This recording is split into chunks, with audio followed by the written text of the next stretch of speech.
que eu tive algumas entrevistas no programa do Jô. Eu vi. E a terceira entrevista que eu tive duas. lá, foram 3 entrevistas. Na terceira, eu lembro que eu falei com ele que a fé era racional.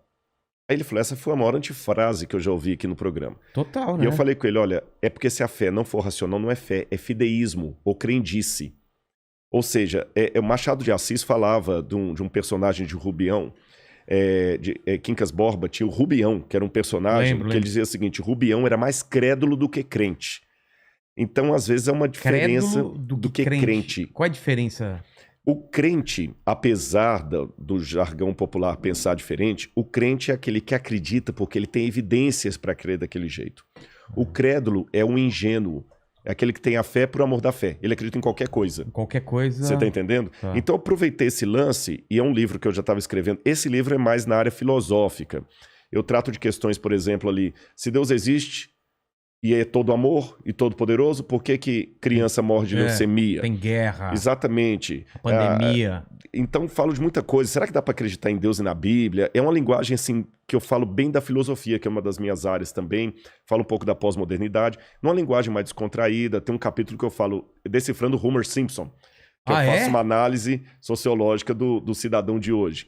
E o título, O Ceticismo da Fé, criou esse paradoxo justamente para mostrar que às vezes é preciso duvidar para crer. Porque se você for olhar bem, vamos pegar o ateu clássico, ou o cientista clássico. Eu estava vendo esses dias aí o depoimento daquele Carlo, fugiu o sobrenome dele agora, que está sendo considerado o novo físico aí para substituir Stephen Hawking, né? Ravaleri, daqui a pouco eu lembro o sobrenome dele. Ele mesmo fala, eu sou ateu, sou descrente e tudo mais, mas eu acredito num monte de coisa que eu não vejo. Olha. E os físicos são assim. Por exemplo, quem já viu a matéria negra? A matéria escura? A matéria escura, energia escura, Não tem nem como provar isso. Multiversos, que muitos físicos falam de multiverso. Universos paralelos. Tudo é cálculo, tudo é teoria. Tudo é cálculo. Não tem nada. É verdade. E eles continuam falando firmemente sobre isso. E é interessante que eles até acreditam no que eles não veem. Porque ele foi ao universo, não vê Deus lá, então ele crê que Deus não existe. E é um paradoxo, mas é uma realidade. Até que alguém prove alguma coisa para ele. Para ele, então ele crê no que ele não viu. Como não tem Deus lá, eu tenho certeza que ele não existe. Você tá entendendo? Mas eu acho que na cabeça dele, por exemplo, o cálculo matemático meio que prova que existem essas coisas. Não seria isso? Não há. Na verdade, você tem alguns indícios, mas são os mesmos indícios que um cosmógrafo teísta, que acredita em Deus, vai usar para falar assim, olha, o universo demonstra planejamento. Logo, deduz-se que é um criador. Seria mais ou menos assim, explicando em linguagem simples, aí eu até falo por que eu coloquei esse título.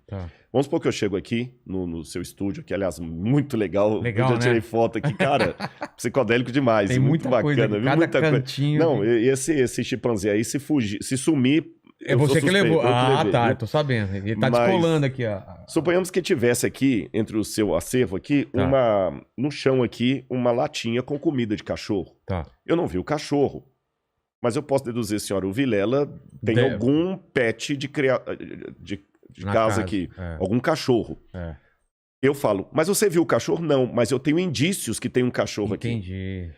O ateu, se fizer uma comparação, ele raciocinaria assim, não, eu não vi cachorro nenhum. Tá, mas e a ração? Deve ter outra explicação racional para a presença dessa ração aqui, mas não é que existe um cachorro na casa. A não ser que eu veja um cachorro. A não ser que eu veja um cachorro, eu posso ver a ração, ela não é indício que há um cachorro. Então por que a ração dá? Aí ele começa a trabalhar com outras hipóteses. O Vilela, como ele tem aqui um macaco à mesa, tem um símbolo da Coca-Cola, tem uma geladeira ali da General Electric, ele colocou um objeto também, ponto. Mas ele não trabalha com a hipótese de existir um cachorro. Entendi. Então ele não vê no universo a digital de Deus, mesmo sendo planejado, falando, Deus não existe. Tá, e como é que tudo é planejado? Não sei, um dia saberemos. Eu trabalhei com o título Ceticismo da Fé, justamente, Vilela, porque eu sou cético para acreditar que certas coisas são pura coincidência. Tá certo?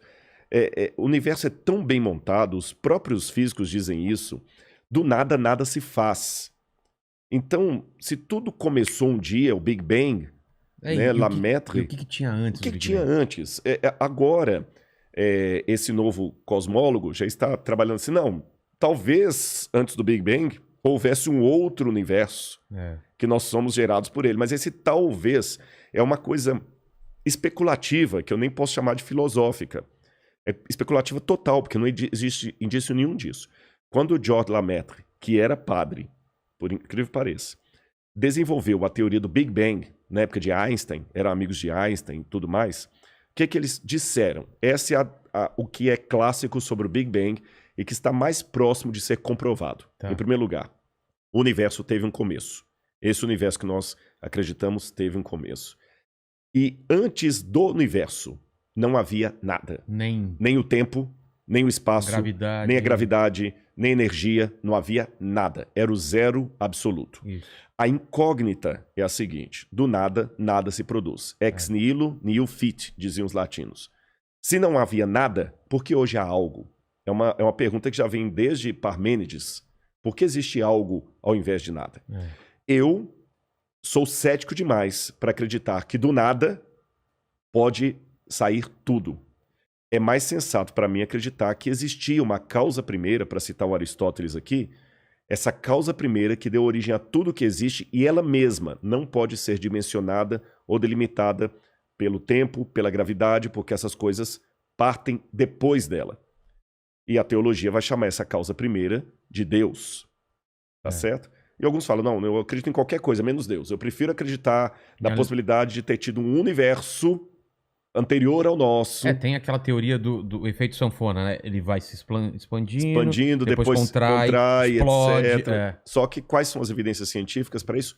Zero absoluto. Né? Então, apenas sabendo, a gente só sabe que o universo está se expandindo, isso sabe. Exatamente. Então, na verdade, eu sou tão cético quanto os ateus. Quanto os cientistas. Sim, só que o meu ceticismo me conduz a dizer que havia uma causa primeira e o ceticismo deles conduz a dizer que havia talvez um multiverso ou um outro universo. Vê se eu tô falando besteira. Existem lacunas e os ateus preenchem essas lacunas com alguma coisa e você e eu, que cremos em Deus, a gente preenche com outras coisas. É isso?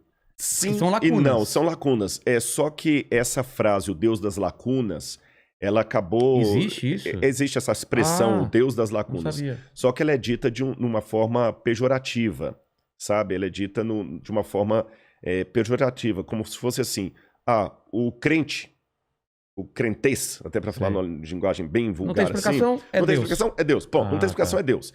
E isso acaba caindo realmente numa forma caricata. Fácil, né? É exatamente, porque existe também o acaso. Eu tô conversando com você aqui, eu posso derrubar esse copo e cair no chão e quebrar. Não é um milagre. É um milagre, ou o diabo que derrubou, o Deus que derrubou. Então, realmente é uma forma caricata de falar da fé. Eu não acredito que seria simplesmente o Deus das lacunas.